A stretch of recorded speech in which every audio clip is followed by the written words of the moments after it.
পাকিস্তানের সাবেক প্রধানমন্ত্রী ইমরান খানের কারাবাস ও তার সঙ্গে সাক্ষাৎকারের নিষেধাজ্ঞা ঘিরে আবারও উত্তেজনা বাড়ছে দেশটির রাজনীতিতে। দীর্ঘ সময় ধরে নির্জন কারাবাসে রাখা এবং আইনজীবী ও পরিবারের সঙ্গে সাক্ষাৎ বন্ধ থাকায় ক্ষোভে ফেটে পড়েছে তার দল পাকিস্তান তেহরাকে ইনসাফ পিটিআই। পিটিআইয়ের অভিযোগ ৩ মাসেরও বেশি সময় ধরে ইমরান খান কার্যত একাকী কারাবন্দী অবস্থানে রয়েছেন এবং তাকে মৌলিক অধিকার থেকেও বঞ্চিত করা হচ্ছে। ৭৩ বছর বয়সী এই রাজনৈতিক ২০২৩ সালের আগস্ট থেকে কারাগারে রয়েছেন। তার বিরুদ্ধে একাধিক মামলা বিচারাধীন।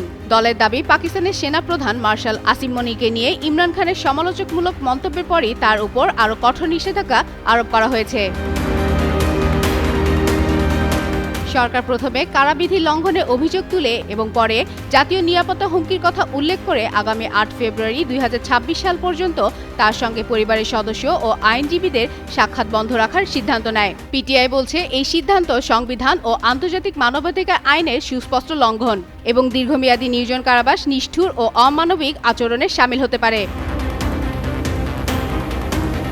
এদিকে পিটিআইয়ের ১৪ জন সিনেটর ইমরান খান ও তার স্ত্রী বুশরা বিবির নির্জন কারাবাস এবং সাক্ষাৎ নিষেধাজ্ঞার বিরুদ্ধে ইসলামাবাদ হাইকোর্টে আবেদন করেছেন। আবেদনে একে অসাংবিধানিক, বেআইনি ও রাজনৈতিক নিপীড়নের অংশ হিসেবে উল্লেখ করা হয়েছে।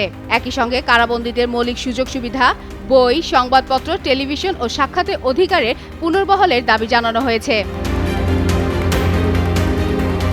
পিটিআইয়ের চেয়ারম্যান ব্যারিস্টার গওহর আলী খান বিচার বিভাগের হস্তক্ষেপের কামনা করে বলছেন, ইমরান খানের সঙ্গে সাক্ষাৎ করা তাদের সাংবিধানিক অধিকার। তিনি জানান, ক্ষমতাসীনদের বিরুদ্ধে নির্বাচনী জালিয়াতির অভিযোগ তুলে আগামী ৮ ফেব্রুয়ারি শান্তিপূর্ণ বড় কর্মসূচি পালন করবে পিটিআই।